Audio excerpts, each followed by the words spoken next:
everyone out there, and welcome back to my channel. Today is Friday, March the 22nd. I think it's the 22nd. It's the 22nd. Yeah, it's the 22nd. Meaning we almost at the end of another month. And so I want to go right into the message that God gave me on today. And the title of my message is Be Ready. Be ready. And so when God is saying be ready, that means he wants us to be prepared. He wants us to be prepared. Because one thing I can say is that you never know when God is going to call your name. Because this is something that God never tells us in advance. He never tells us this in advance. And that's whether he's calling you, he's calling you to salvation for a relationship with him, or whether he has placed a call on your life for a specific work that he wants you to do in the kingdom. But when God calls us, a lot of times when God calls us, he's not telling us that the call is something that's going to happen right then. When he tells you, he might tell you he wants you to do something, like I said, for his kingdom in the future. He might tell you specifically what it is. But he'll tell you that thing, but it's for a future time. Something that's coming in the future. And so a lot of times, for us, most of the time, God will speak a thing. He will speak the end from the beginning. But he never tells you what's going to go on in that between time, which is that time of preparation, when he's preparing you for the call. Because in Isaiah, the 46th chapter and the 10th verse, it says, declaring the end from the beginning and from ancient times the things that are not yet done, saying, my counsel shall stand, and I will do all my pleasure. And I will do all my pleasure. But as I said, there is an in-between time that we must prepare. And see, when God calls you, when they say it's a call on your life, that means it's a call for God's purpose and his plan for your life, not yours.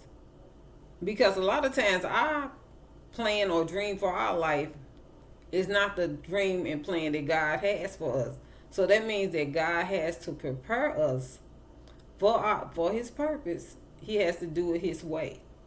That means we can't tell him how to prepare us. And so we never know what that preparation is going to look like. But as I said, we have to prepare. We have to prepare because God will give you that space and time to do so. And that's whether going back to school to get that degree or that certificate. This is whether setting aside that time to study God's word or whatever God is telling you that he's going to do in the future. You have to prepare for it, whatever type of work he's telling you he wants to do.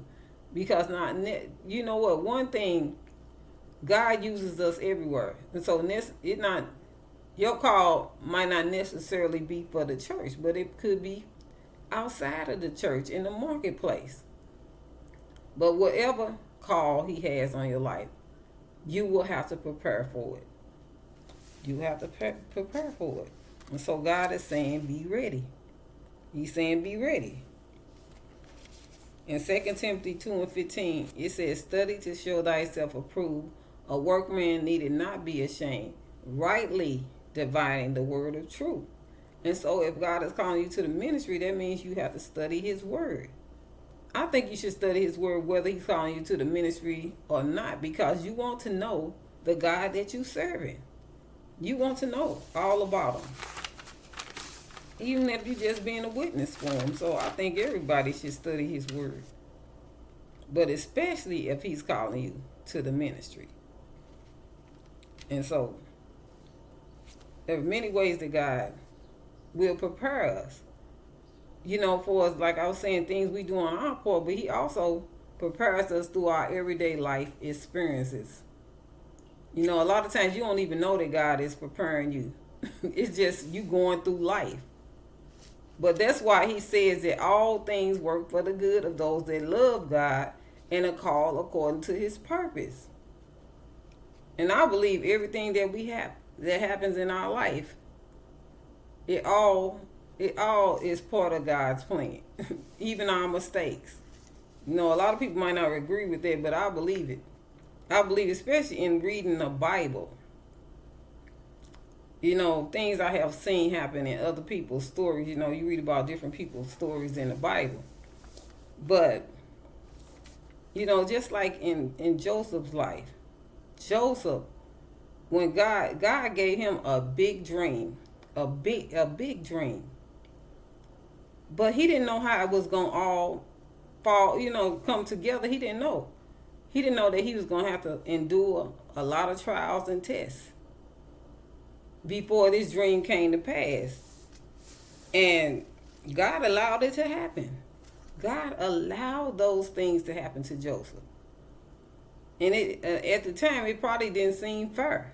But it was part of his process. It was part of the process that he had to go through because he knew where he was going to be in the end. And so even through the experiences, he went through slavery, imprisonment, he was betrayed. He went through a long period of loneliness because he had been separated. He was separated from his family for years. So he went through a lot. That preparation time was long too. It was very long. But in the end, he was prepared because even in the midst of all that, God was putting him in leadership positions, even as a slave. You know, which, you know, in the natural, it didn't make sense. That Pharaoh would put him over all of his valuables, you know, in his house, put him over everything that was in his house. And then when he was put in prison because Potiphar's wife lied and said that Joseph tried to rape her, when he was put in prison, he was put over all the prisoners. So he was learning to be a leader even in the hard times. And so when the time came for him to step out, Joseph was ready. He was ready to step up. And it says that he became the chief officer under Pharaoh. He was the second under Pharaoh when it all, you know, when it was his time, when God said, okay, it's time for you to come out of that hard place, you know, which was the prison. He was ready. So we have to be ready. And then David, you think about David was prepared in obscurity.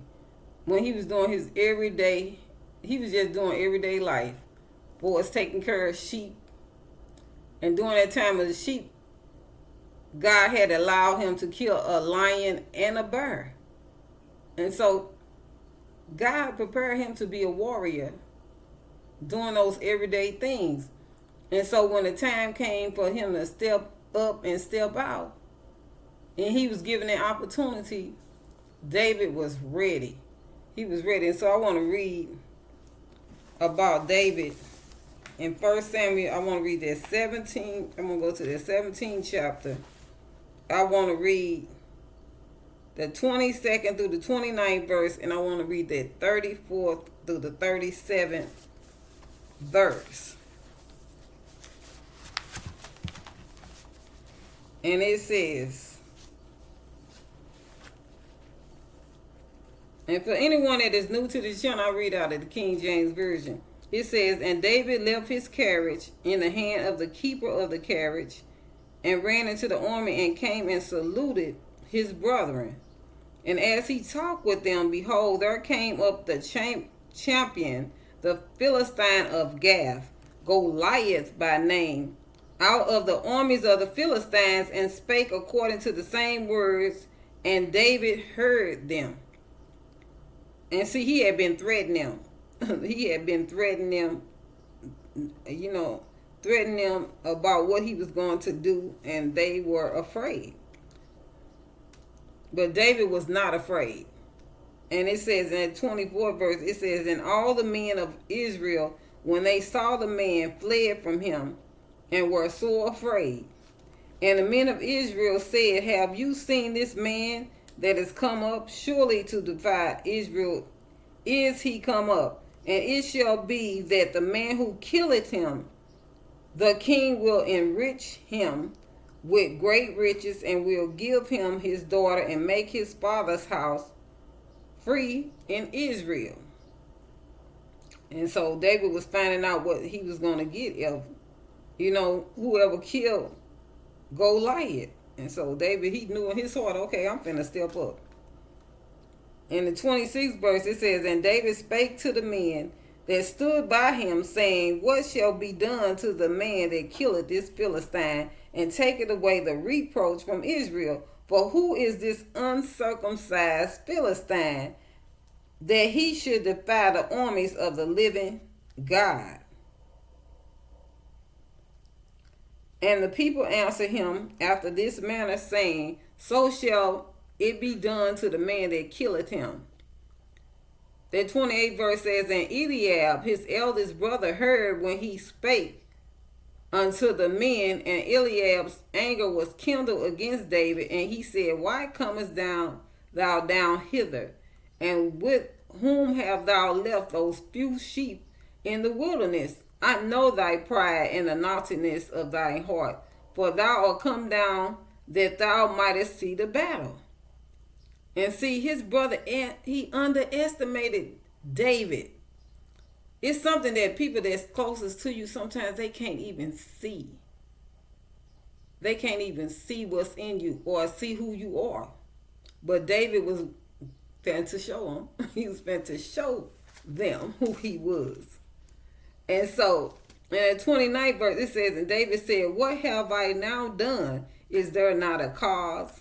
And so I want to skip down to the 34th verse. And it says, and David said unto Saul, thy servant kept his father's sheep. He was telling Saul what he had already experienced, and that he was capable of destroying this man.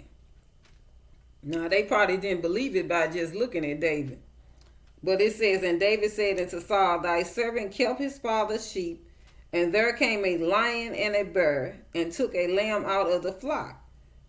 And I went out after him, and smote him, and delivered it out of his mouth. And when he arose against me, I caught him by his beard, and smote him, and slew him. Thy servant slew both the lion and the bear, and this uncircumcised Philistine shall be as one of them, seeing he have defied the armies of the living God. David said, moreover, the Lord have delivered me out of the paw of the lion, and out of the paw of the bear, and he will deliver me out of the hand of this Philistine. And Saul said unto David, go, and the Lord be with thee. And that is that. And so David destroyed Goliath. You can read the whole story. If you haven't read it, you can read it in your private time. And so, as I said, you can't be getting ready when God call you. Oh, wait a minute, God, I ain't ready. You have to be ready. You have to be ready at all times, even when it looks like God is overlooking you. And see, when God calls you, like I said, a lot of times we won't even feel ready for real. When we are ready, we won't even feel ready. Now, the people that think they ready, a lot of times they not ready. But when God calls you to do something, sometimes you don't feel ready. When God called me to start this channel, I didn't feel ready to do this channel at all. I didn't feel like I know enough or had enough experience to do this, but I'm doing it.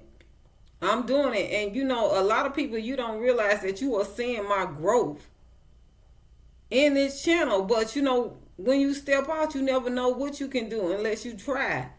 But as I keep doing this every day, and every Friday, it's not every day, but every Friday, because I think about the time all the time, for all these years that done passed by, that God has been preparing me for this for years, even through things that I didn't even know that it was going to be used for ministry. that's why I say your everyday experiences are preparing you for what God is calling you to do, even through the good things as well as the bad things. And so, as I said, a lot of times you're not gonna feel ready when God says you ready. Because I didn't think I was ready for this, but I have been doing this for about 5 years now. And so, most people, if you see me make a mistake, or if I sound like I'm not saying the right thing or whatever, just know that I am growing. I am going through the process. I am going through the process. And, God, it's about pleasing God. It's not about people or how many people is coming to the channel, but it's about pleasing Him. And I know that God is pleased. And I know that if He's telling me to do this, then somebody is listening. And so, I just want to talk a little bit about myself. It's a process. It's a process. And you have to be faithful in the little things. In the little things that don't seem significant to other people. A lot of times people, when they in the process, because sometimes the process is very long. A lot of times because they are struggling through different things, they get tired of struggling and they quit. They quit because they wondering why they struggling, but it's just a part of it. It's just a part of it. But if you keep going, you will see that God will, like I said, He will suddenly do stuff at a time when you think not. when a time that you think not, that's when God will show up and say, and could look and call your name and say, you are ready. You are ready. And so, I'm thankful for how far God has brought me. I might not be where I want to be, but I'm thankful for where He has brought me to. Because we all in the process. We all are in the process. Some people might be further along than others, but we all are in the process. And so, if you fell off that wagon, you say, I'm tired, Lord. I'm tired because it looks like nothing is happening. It don't look like I'm going nowhere, but God is taking you somewhere. It's not going to look like you're going nowhere. It's just that you know that each day you going forward, right? Each day is another day. And God takes us day by day. It's not a sprint. It's a process. This is a process that we have to walk through each day that we live. But your time will come when you least expect. When you least expect. And so you can't quit. In Revelations 2:11, it says, they overcome by the blood of the Lamb and the word of their testimony. So when you go through that struggle, you're going to come out with a testimony to help other people. Other people. That's why you got to stay in a place when you are struggling. When you are struggling. And then in James 1:12, it says, blessed is the man that endureth temptation, for after he has been tried, he shall receive the crown of life which God has promised to them that love Him. And then also I want to read in 2 Timothy, the 3rd chapter, the 16th and the 17th verse.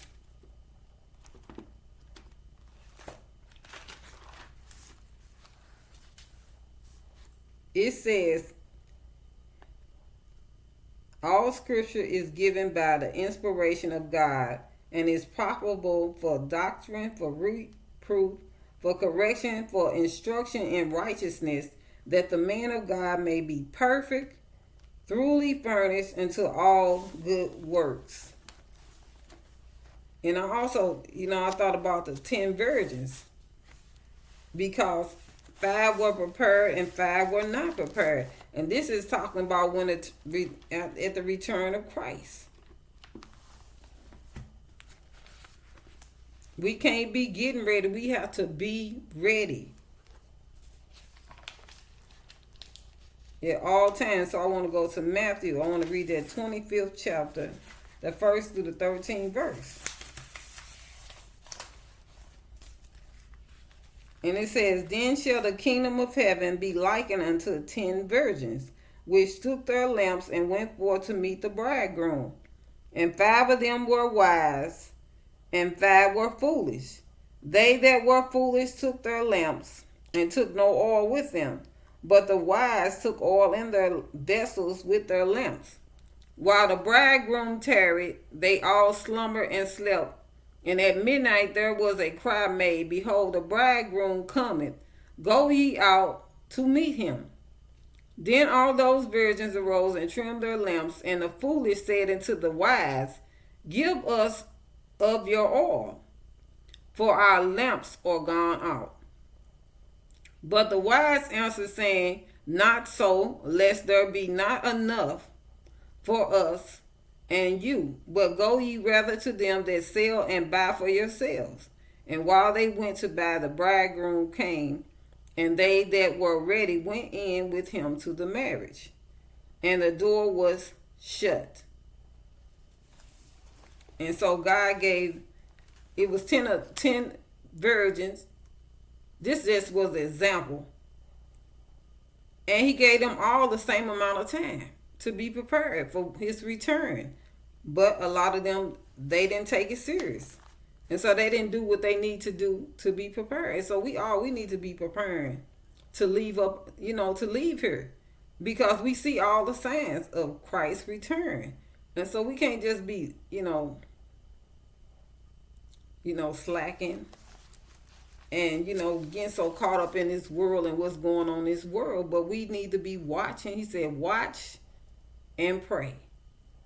Watch and pray at all times, because you never know what hour that he shall return. So pray that you be encouraged by this message. Amen. Bye bye for now.